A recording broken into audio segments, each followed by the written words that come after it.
Hey, welcome to the Daily Juice, where I talk about what juice I'm drinking and also health coaching tips to help you on your journey. So today I'm talking about bowel movements. I know. But before I talk about that, I want to talk about what juice I'm drinking. So today's juice is papaya, mint, and lime. Let's see. You mostly just taste the mint and the lime. The papaya is really mild, but it's really good because it's high in soluble fiber, so it's good to drink if you feel constipated.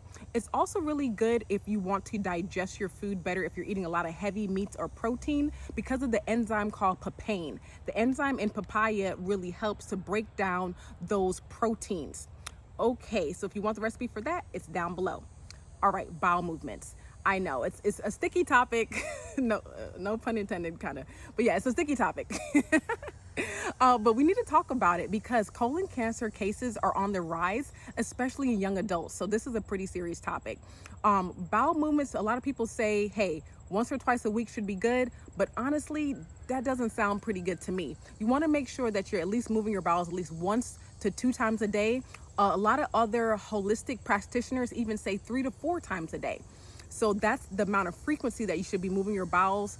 Another thing too is if you feel constipated, make sure you're drinking enough water, staying hydrated, eating or drinking things with papaya, and also coconut water. Coconut water is really good because it hydrates the colon and it helps to move stool through your intestinal tract.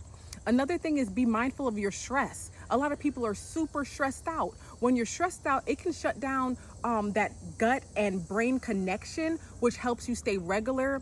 If you're living a lifestyle where you're always ripping and running and you don't have the same type of meal times or the same type of times that you go to sleep and wake up, that can also disrupt how many or the frequency or the regularity of using the restroom. So that's another thing that's really important to be mindful of, is making sure that you're having a set eating time, having a set time where you're waking up.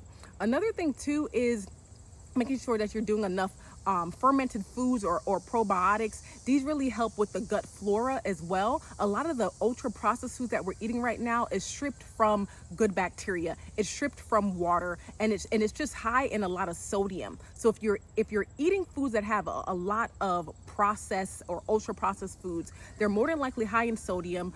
Foods that are high in sodium brings water to your bloodstream and takes it away from the water that should be in your intestinal tract, keeping you regular. So that's another tip: fermented food, probiotics, and then cut down on the processed foods. Make sure that your food is whole foods as much as possible.